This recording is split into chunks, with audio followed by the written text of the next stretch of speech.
de Cristo, nuestro Dios y nuestro Salvador, transfigurado en el monte Tabor, ilumine nuestra oscuridad y nos predisponga para acoger con un corazón puro su Evangelio.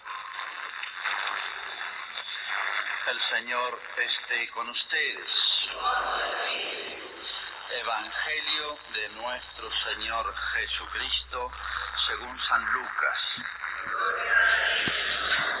Jesús tomó a Pedro, Juan y Santiago y subió a la montaña para orar.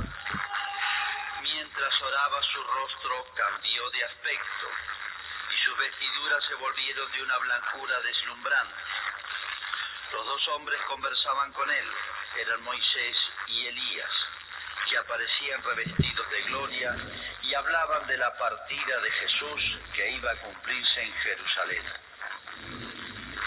Pedro y sus compañeros tenían mucho sueño, pero permanecieron despiertos y vieron la gloria de Jesús y a los dos hombres que estaban con él. Mientras estos se alejaban, Pedro dijo a Jesús: Maestro, qué bien estamos aquí. Hagamos 3 carpas, una para ti, otra para Moisés y otra para Elías. Él no sabía lo que decía. Mientras hablaba, una nube los cubrió con su sombra y al entrar en ella, los discípulos se llenaron de temor. Desde la nube se oyó entonces una voz que decía: Este es mi Hijo el elegido, escúchenlo. Y cuando se oyó la voz, Jesús estaba solo. Los discípulos callaron y durante todo ese tiempo no dijeron a nadie lo que habían visto. Es palabra del Señor.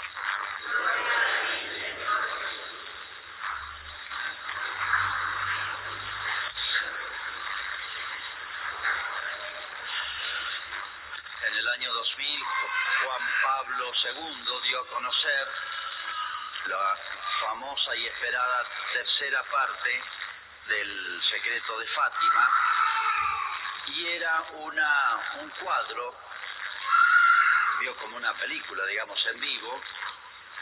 Había como una gran procesión encabezada por un hombre de blanco, que era el Papa, seguida de una multitud de sacerdotes, laicos, obispos, familias de todas razas, etcétera, edades, que atravesaban una ciudad medio en ruinas y subían una montaña, en la cual, en la cumbre de la montaña, había una cruz enorme.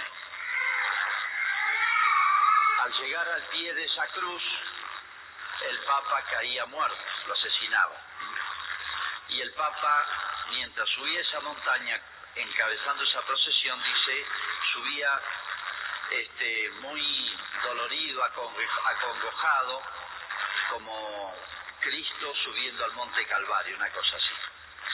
Bien, eso es una figura de la Iglesia, ¿no?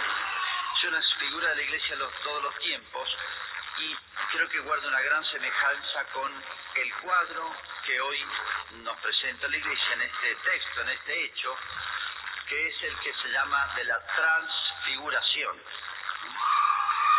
Vamos a explicar algunos detalles para entender bien, porque es como una figura, una imagen de la Iglesia de todos los tiempos. Jesús no estaba formando andinistas. Se conoce perfectamente la montaña en la que subió Jesús. El monte se llama el Tabor. Es un monte que está aislado, solito en una planicie. Desde arriba hay una vista hermosa, muy significativa. Bueno, fíjense, Pedro, Santiago y Juan son los que elige Jesús. Varias veces los eligió a ellos. No es que pidiera voluntario, no es que eligió a ellos. Eran los que iban a ser. Pedro iba a ser el primer papa, la primera cabeza de la Iglesia. Santiago y Juan iban a ser como los secretarios de Pedro, como los ministros, Van a ser los dos más importantes, los que se apoyara a Pedro después en su gobierno. Es como si lo estuviera preparando para algo especial. Subió a la montaña para orar. Podría haber orado en cualquier lado, podría haber este episodio ocurrido en cualquier lado, pero fue en esa pequeña montaña. En 2 horas se sube. Hoy, cuando se visita Tierra Santa, uno de los lugares que obviamente se visitan es este.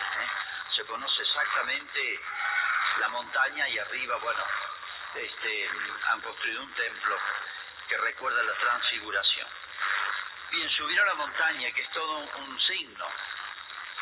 Acuérdense que Jesús retoma muchos hechos, figuras, episodios, personas de la historia de Israel. Hubo otro gran episodio y tiene que ver con el que aparece aquí, que es Moisés. Moisés subió una montaña, el Sinaí. Cuando salen de Egipto, con todo el pueblo, Moisés sube la montaña y en la montaña le habló Dios. En la montaña trató con Dios como un amigo trata con otro amigo. Y en la montaña Dios le dio a Moisés, le enseñó, le transmitió todo lo que sería la ley de Israel. Es decir, todo aquello que nosotros llamamos la ley religiosa, o sea, las normas de la religión, de la liturgia, de los sacramentos, las normas de los sacramentos, pero además el código civil, el código penal, el código de comercio, todo lo que es la ley de un pueblo, civil y religiosa. De manera que el pueblo de Israel fue como fundado, ordenado, organizado, legislado por el mismo Dios a través de Moisés en esa montaña. Aquí Jesús aparece como el nuevo Moisés.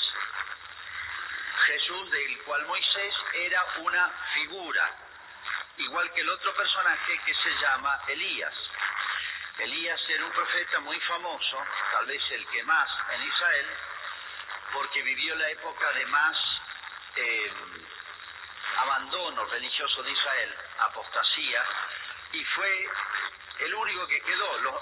Todo el resto de los profetas los habían degollado. El rey de Israel los había matado. Quedó él solo y lo buscaban para matarlo. Tuvo que huir. Pero fue poderoso en palabras y milagros porque él, en nombre de Dios, cerró el cielo, como dicen. Hizo que no lloviera como castigo para Israel para que reaccionara durante 3 años. Una sequía terrible. Y después con su palabra también devolvió la lluvia y el agua. Es un hombre que hizo respetadísimo, temidísimo en Israel, porque eran tiempos muy vergonzosos para Israel. O sea, que aparezca Elías ahí es muy significativo, junto con Moisés. Y Elías se tiene que escapar, porque lo buscan para matarlo, el rey, imagínense. Y escapa y se refugia en el monte Sinaí, donde estaba Moisés. Es como si fuese a buscar protección en ese lugar santo, sagrado, y para inspirarse, para recuperar, se puede decir, toda la vida espiritual de Israel. Por eso esta montaña es una figura, no solamente retomar lo de Moisés, lo de Elías, de aquella montaña, sino que la montaña siempre ha significado una cumbre, lo que está más alto, lo que está más cerca de Dios. Pero para llegar allá arriba tenemos que hacer un esfuerzo humano, como diciendo, las cosas más altas, más nobles, más buenas, se alcanzan con esfuerzo. No vienen solas, no nos sentamos a esperarlas. Siempre se presentó la vida cristiana como una subida a una montaña. No solamente esta, sino el monte Calvario se habla, aunque es una pequeña colina, pero es una figura. Y hay un gran autor, un doctor de la Iglesia, tal vez el más grande de todos, en este tema, se llama San Juan de la Cruz, presenta toda la vida cristiana como la subida, y el libro se llama Subida al Monte Carmelo, que es una montaña de Israel también, subida al Monte Carmelo. Toda la vida cristiana es como una subida a una montaña donde se encuentra allá arriba uno con Dios, no abajo, sino arriba. Dice que Jesús se transfiguró. Eso viene de cambió su figura, dice acá. Cambió de aspecto y sus vestiduras se volvieron de una blancura deslumbrante. Otros apóstoles, otros evangelistas dicen de una blancura tal que no conocemos nada parecido acá en la tierra, una blancura especial.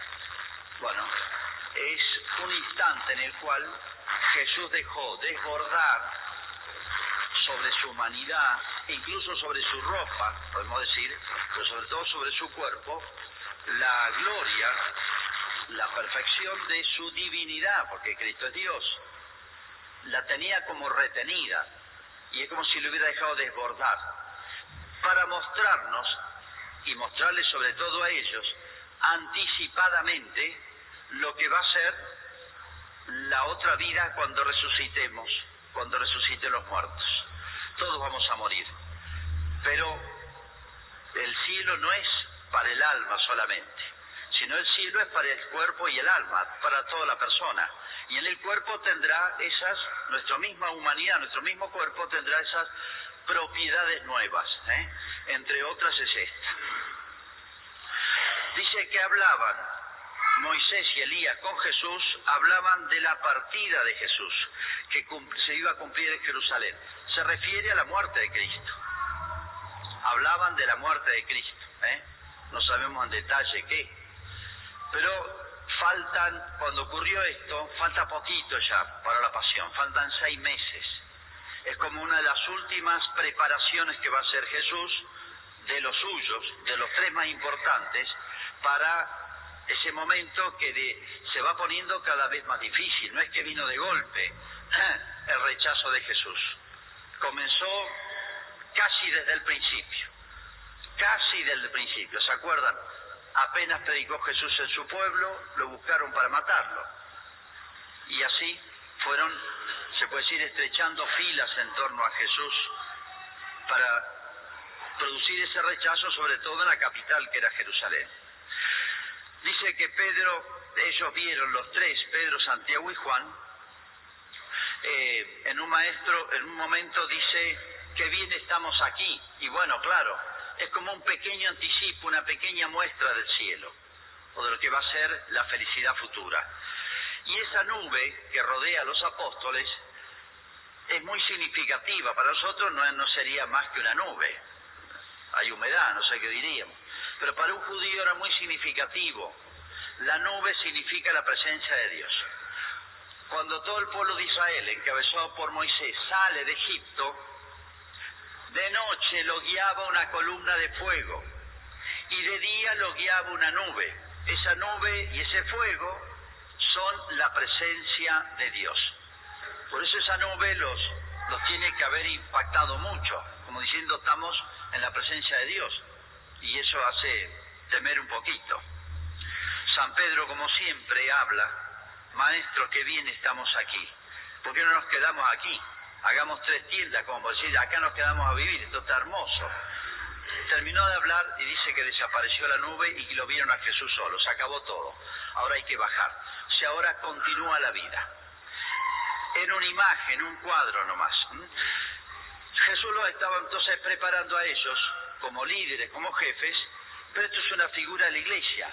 O sea, nosotros también, cada uno, de otra manera, estamos invitados a subir la montaña. Subir la montaña es buscar a Dios, buscar la santidad, buscar la perfección, buscar lo mejor.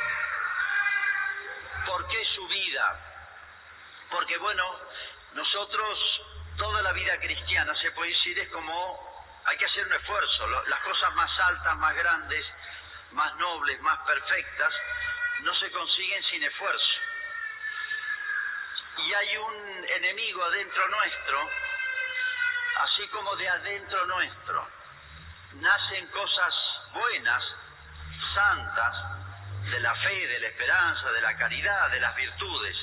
Nos nacen inclinaciones buenas por las cuales queremos buscar a Dios y perseverar.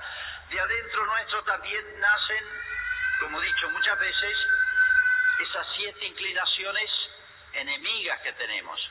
La soberbia, la avaricia, pero una de ellas, que es la que les quiero recordar aquí, muy poco considerada, muy poco advertida, muy poco tenida en cuenta, y una de las que más estragos hace es lo que se llama la asidia, mal referida a veces, mal indicada a veces como pereza. Uno dice los 7 inclinaciones capitales, vicios capitales o pecados capitales, una es la pereza. No es la pereza que nos da de levantarnos, de ir a trabajar, de hacer un esfuerzo. Es mucho más profunda, es la aridez, la sequedad, el fastidio a veces, la desgana para las cosas más altas, para las cosas espirituales. Siempre cuesta subir la montaña. Ningún andinista le va a decir, es como andar cuesta abajo. No. Por más entrenado que uno esté, subir la montaña, cada paso cuesta, por definición, por esencia, porque es así. En la vida cristiana, bueno, 9 de cada 10 cosas nos cuestan un poquito. Nos cuesta perseverar. Nos cuesta luchar contra nuestros defectos y a veces abandonamos. Yo soy así, terminamos diciendo. Nos cuesta buscar lo mejor. Nos cuesta hacer la pequeña penitencia de Cuaresma. Todo nos cuesta. Todo ser humano, pues somos hijos de Adán. Y esa aridez, sequedad, vagancia para las cosas espirituales que nos hacen abandonar el camino espiritual o el camino de la perfección, que debiera ser algo siempre presente, es de la esencia del bautismo, que es un nacimiento, crecer. Es de la esencia del bautismo crecer como es de la esencia un niño crecer. Y si un niño pasan 3 años y está igual, van al médico preocupados. Aquí algo pasa, se detuvo el crecimiento. Es de la esencia nuestra crecer. Y si nos estancamos, hay algo que anda mal. Y el enemigo que nos hace detener o volver atrás, ese enemigo que tenemos adentro, que es distinto de la avaricia, de la soberbia, de la lujuria, todo lo demás, se llama la asidia, que es la flojera, la vagancia para las cosas espirituales.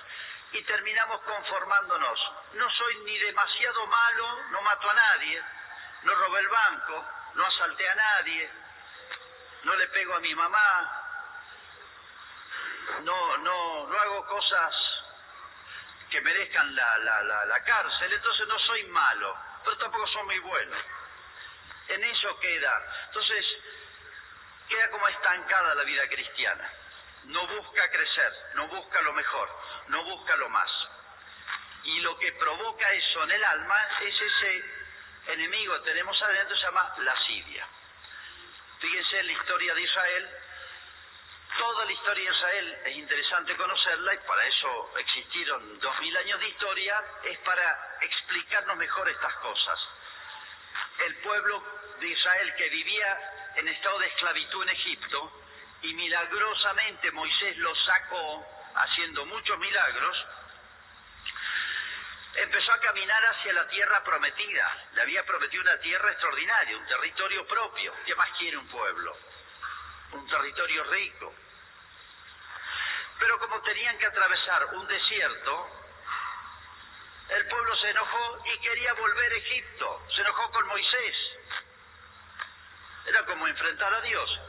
Extrañamos, la traducción puede ser más o menos, pero extrañamos el puchero de Egipto. Parece que había una comida tipo guiso, que es esa comida que sirve para todo, para muchos, fácil así de hacer. Bueno, extrañamos y quisieron volver a la esclavitud de Israel porque extrañaban la comida. Y en el desierto, bueno, la comida era bastante más austera y más frugal. Se le quisieron volver todo a Egipto y se enojaron contra Moisés. Preferían la esclavitud, pero tener esa buena comidita todos los días. Es lo mismo que nos pasa a nosotros.